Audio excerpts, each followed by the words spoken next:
দিয়ে উৰুকা বুলি হাঁহ এটা আনিছোঁ। এয়া চাওক প্ৰায় 1.5 কেজিমান ওলাইছে দেই। 500 টকাত এটা মাইকী হাঁহ আনিলে বহুত তেল ওলাইছে। এইডাল ঘৰতে কাটিলে মানুহজনে। আজি ৰাতিলে খানাটো বনাম। মই আপোনালোকৰ ভিডিঅ'টো আগবঢ়াম, চাব দেই কেনেকৈ বনাম। সময় পালে আহিব। সময় পেলাই আহিব আমাৰ ইয়াত খাবলৈ। নহৰু গুচাই লৈছোঁ, পিঁয়াজ গুচাই লৈছোঁ। এয়া কোমোৰা দিম দেই, বগা কোমোৰা কাটি কুটি যোগাৰ কৰি লৈছোঁ আৰু গধূলি সাজৰ কাৰণে দেই। তেল নিদিয়াকৈ হাঁহৰ মাংস বনাব, আপোনালোকেও বনাই খাই চাবচোন, খুব ভাল লাগে।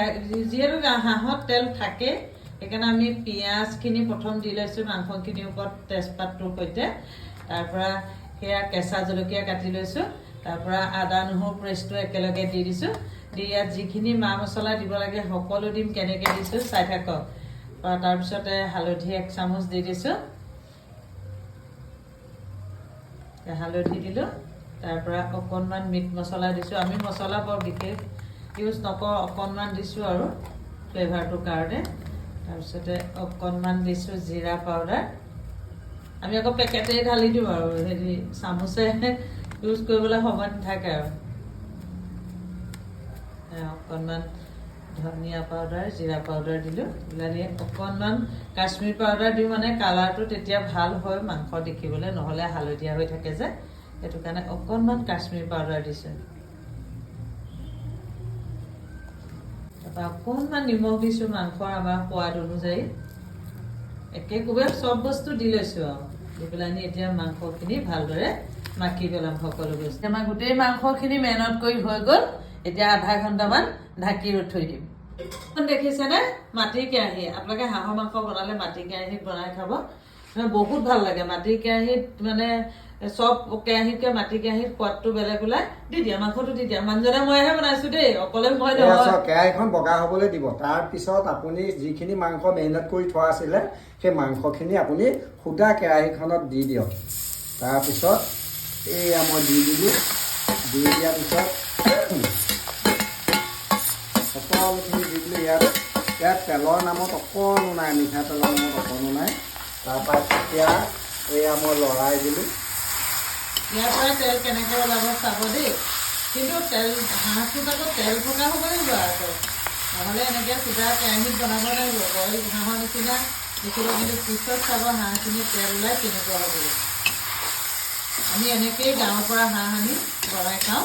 ভাবিলোঁ আজি আপোনালোকক বনাই দেখুৱাওঁ, আপোনালোকেও খাব পাৰিব। গেছটো চিমত দি দিব লাগিব। গেছটো মই ষ্টিলটো কমাই দিলোঁ। তাৰপিছত এতিয়া আপুনি এইটো ঢাকিব নোৱাৰিব। ঢাকি দিলে ইয়াত ঢাকনিৰ ভাপটোৱে পানী পৰিব। পানী পৰিলে আপোনাৰ হাঁহৰ তেলটো নোলাব। সেইকাৰণে ইয়াক খুব সঘনাই লৰাব লাগিব।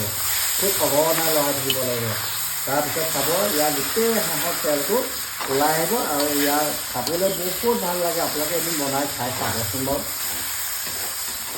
কিন্তু আধা ঘণ্টামান থ'ব লাগিব আকৌ দেই। এনেকেই লৰাই থাকিব লাগিব। এনেকৈ খুব লৰাই থাকিব লাগিব।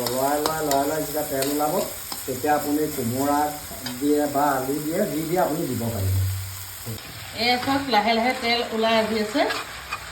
কোনোবাই ক'ব পাৰিবনে বাৰু যে তেল নিদিয়াকৈ বনোৱা হাঁহ? আৰু চাব দেই, যিমানে লৰাই থাকিব, গেছটো চিমত দিব লাগিব খালি। যিমানে লৰাই থাকিব সিমানে তেল ওলাই গৈ থাকিব। দেখিছে তেলত উপঙি আছে হাঁহ, বইল হাঁহ কেনেকৈ তেল ওলাইছে। আমি এনেকৈয়ে বনাই খাওঁ, আপোনালোকে এনেকৈ বনাই খাবচোন দেই। ওলাই যোৱাৰ পিছতে আলুটো দিছোঁ, তাৰপিছতে আমি কোমোৰাটো দি দিম। দি দিয়া কোমোৰা দি দিয়া।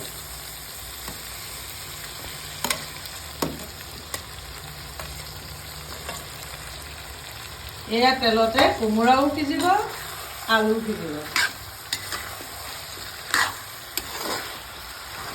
যথেষ্ট তেল ওলালে আলু আৰু কোমোৰাও প্ৰায় সিজুৱে হ'লগৈ।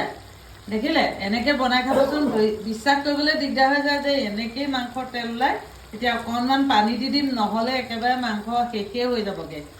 অকণমান পানী দি দিছোঁ, নহ'লে তেল ওলাই মাংস শেষ হৈ যাবগৈ। কিমান ধুনীয়া হৈছে চাওক। মাংস হৈ গ'লগৈ। এতিয়া লাষ্টত আৰু ধনিয়া পাত দি দিছে।